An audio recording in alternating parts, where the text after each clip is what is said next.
أعوذ بالله من الشيطان الرجيم.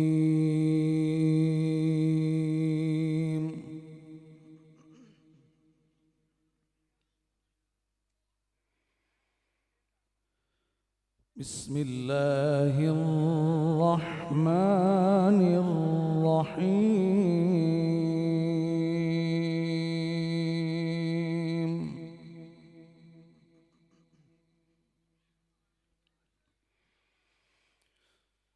شهر رمضان الذي أنزل فيه القرآن هدى للناس وبينات من الهدى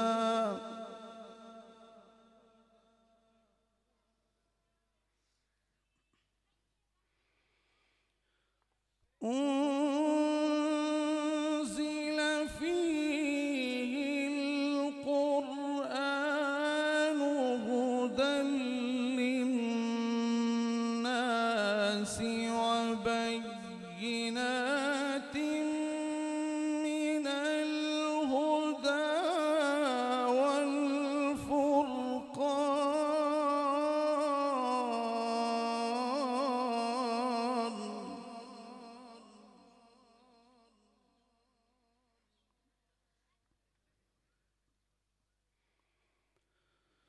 فمن شهد منكم الشهر فليصم.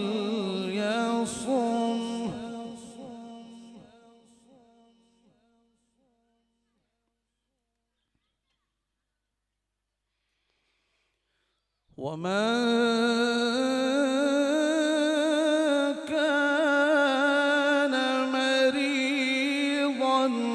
أو على سفر فعدة من أيام أخر.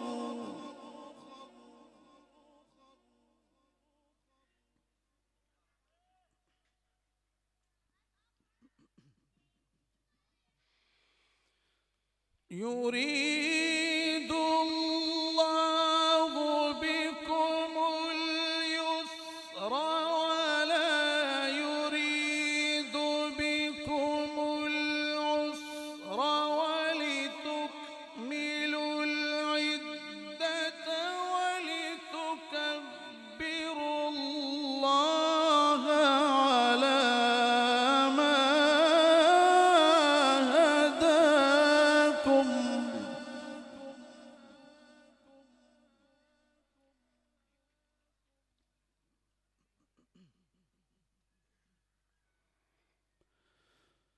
ولتكبروا الله على ما هداكم ولعلكم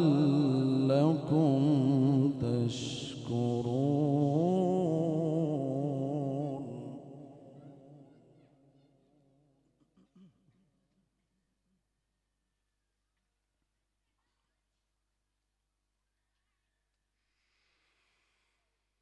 شهر رمضان الذي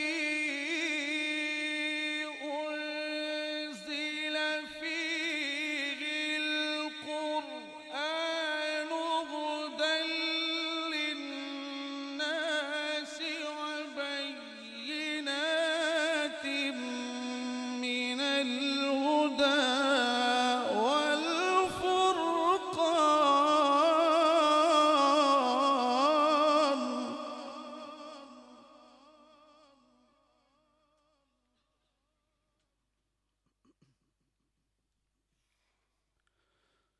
فمن شهد منكم الشهر فليصم.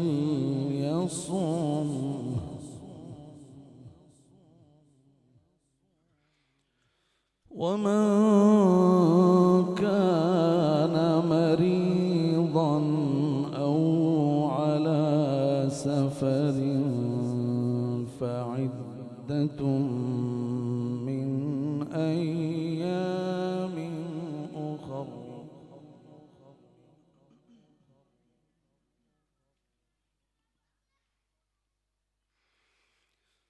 يريد الله بكم اليسر ولا يريد بكم العسر ولتكملوا العدة ولتكبروا الله على ما هداكم ولعلكم تشكرون.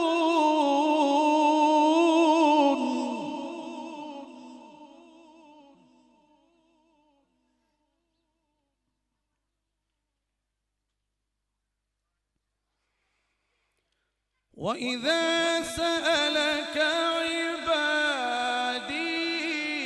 عني فإني قريب.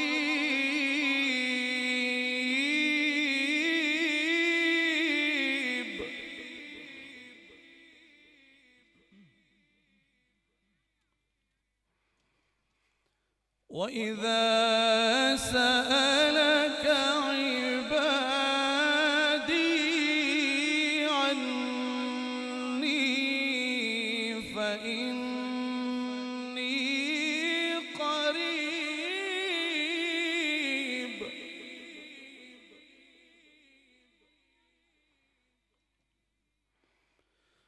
أجيب دعوة الداعي إذا دعان.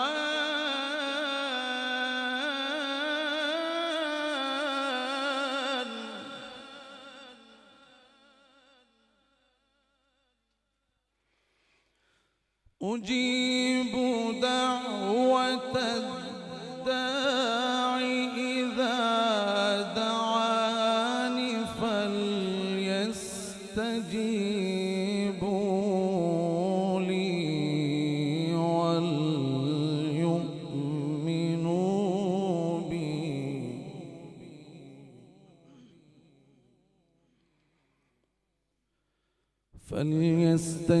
فليستجيبوا لي وليؤمنوا بي لعلهم يرشدون.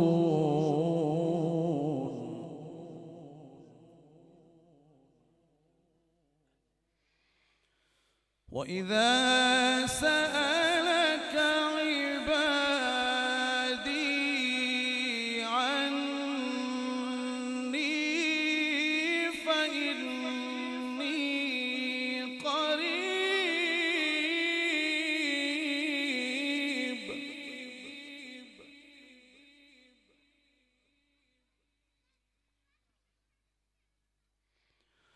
وإذا سألك عبادي عني فإني قريب.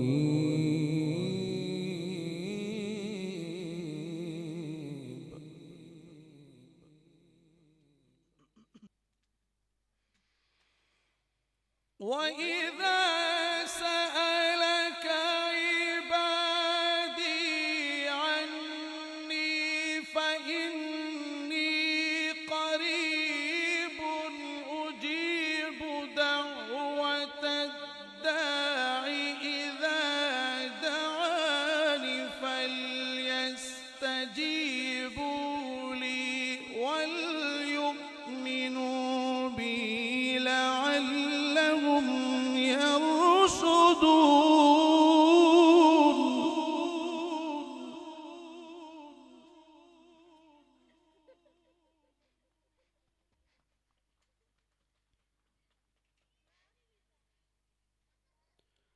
بسم الله الرحمن الرحيم.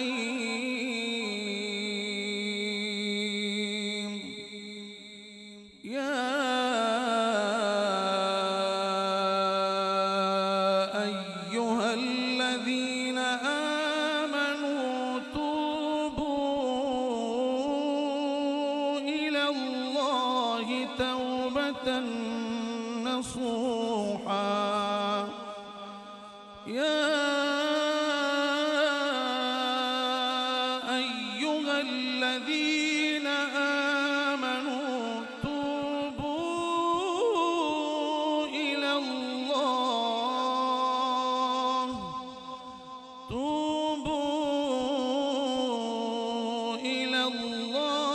توبة نصوحا عسى ربكم أن يكفر عنكم سيئاتكم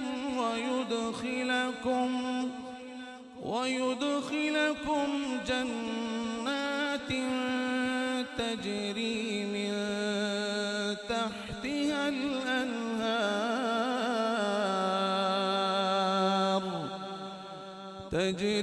من تحتها الأنهار يوم لا يخزي الله النبي والذين آمنوا معه نورهم يسعى بين أيديهم وبأيمانهم يقولون ربنا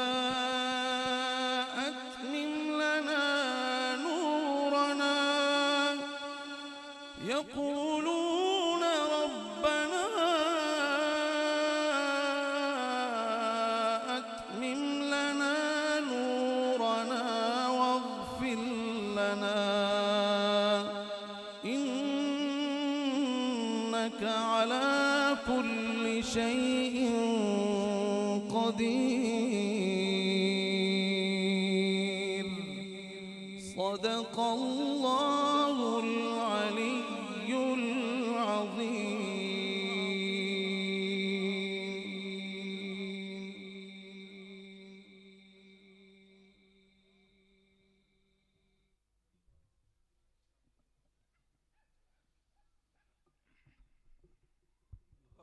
الحمد لله رب العالمين والعاقبۃ للمتقین والصلاة والسلام على سید الانبیاء وامام المرسلین یا رب لک الحمد کلہ ولک الشکر کلہ یا رب لک الحمد کما ينبغی لجلال وجهک وعظیم سلطانک جزا اللہ عنا سیدنا و مولانا محمد ما هو اہلہ. مولا کریم یہاں آنا بیٹھنا تیرے دین کی تیرے نبی کی بات کرنا سننا اے اللہ قبول فرما لیجئے. اے اللہ اس کی برکت سے ہمارے گناہوں کو ہماری خطاؤں کو ہماری کوتاہیوں کو ہماری لغزشوں کو معاف فرما دیجئے. اے اللہ جو گناہ ہم نے جان بوجھ کر کیے ہیں جو لا علمی میں کیے ہیں اے اللہ جو چھپ کر کیے ہیں جو دھڑلے سے سب کے سامنے کیے ہیں اے اللہ جو گناہ کر کے ہم بھول چکے اے اللہ جو گناہ آج بھی ہمیں یاد ہیں اے اللہ ہمارے تمام گناہوں کو معاف فرما دیجئے. اے اللہ ہمیں قرآن والی زندگی عطا فرمائیے. اے اللہ ہمیں قرآن سے جڑنے کی توفیق عطا فرمائیے. اے اللہ ہماری زندگی کو قرآن کے نور سے منور فرما دیجئے. اے اللہ ہمارے گھروں کو قرآن کے نور سے منور فرما دیجئے. اے اللہ ہمارے نظام ریاست کو ہماری عدالتوں کو قرآن کے نور سے مالا مال فرما دیجئے. اے اللہ یہاں پر تعلیم قرآن کی اشاعت قرآن کی اے اللہ محنت ہو رہی ہے. اے اللہ اس ادارے کو دن دوگنی رات چگنی ترقی نصیب فرمائیے. اے اللہ اس کو حاسدین کے حسد سے شیاطین کے شر سے محفوظ فرمائیے. اے میرے مولا جو دام درم سخن اہل علاقہ گاؤں والے اس مدرسے کی تعمیر و آبادی میں فکر مند اور کوشاں ہیں جو اصحاب خیر اس میں حصہ دار ہیں جو طلباء ہیں جو اساتذہ ہیں اے میرے مولا ان سب کو اپنی عالی جناب سے بہترین جزا اور بہترین بدلہ نصیب فرمائیے. اے اللہ مدرسے کی تمام ضروریات اپنے غیب کے خزانوں سے پوری فرمائیے. اے اللہ مدرسے کے منتظمین کے ذہنوں میں دلوں میں جو ارادے ہیں جو اہداف ہیں اے اللہ آسانی کے ساتھ ان اہداف کی تکمیل کی توفیق نصیب فرمائیے. اے اللہ اس کے لیے جو اسباب درکار ہیں جو وسائل درکار ہیں اے اللہ وہ اپنے غیب کے خزانوں سے مہیا فرمائیے. اے میرے مولا دام درم سخن جو کوئی بھی اس میں حصہ دار ہے اے میرے مولا ان سب کی جان و مال میں، علم و عمل اور عمر میں، گھر بار میں، کاروبار میں، اولاد میں، صحت میں، جوانی میں، اے اللہ سب چیزوں میں برکتیں پیدا فرمائیے۔ اے اللہ جن طلباء کی آج دستار بندی کی گئی ہے، اے اللہ ان کو قرآن کا بہترین عالم بنائیے۔ اے اللہ ان کے دلوں کو قرآن کے نور سے منور فرمائیے۔ اے اللہ ان کے حافظے اور استعداد کو قرآن کی خدمت کے لیے، قرآن کی تعلیم کے لیے اے اللہ کھول دیجئے، ان کی استعداد میں برکتیں پیدا فرمائیے۔ اے اللہ جو بچے یہاں پڑھ رہے ہیں ان سب کو دین کا بہترین عالم، دین کا بہترین خادم بنائیے، اور اے اللہ ان کے جو والدین ہیں ان کے ساتھ وہ تمام وعدے جو آپ کے نبی نے کر رکھے ہیں، اے اللہ وہ وعدے پورے فرمائیے۔ اے اللہ جو دوست ہمیں دعا کے لیے کہتے رہتے ہیں، جو ہم سے دعا کی توقع رکھتے ہیں، اے میرے مولا ان کی بھی، یہاں تیرے سامنے ہاتھ پھیلانے والے تمام بھائیوں، دوستوں، بزرگوں کی بھی، اور اے اللہ ہم جیسے نالائقوں کی بھی تمام جائز حاجات، خواہشات، ضروریات اپنے خاص فضل سے پوری فرما دیجیے۔ اللہم من احییتہ منا فاحیہ علی الاسلام ومن توفیتہ منا فتوفہ علی الایمان، وصلی اللہ تعالی علی حبیبہ محمد وآلہ وصحبہ اجمعین برحمتک یا ارحم الراحمین۔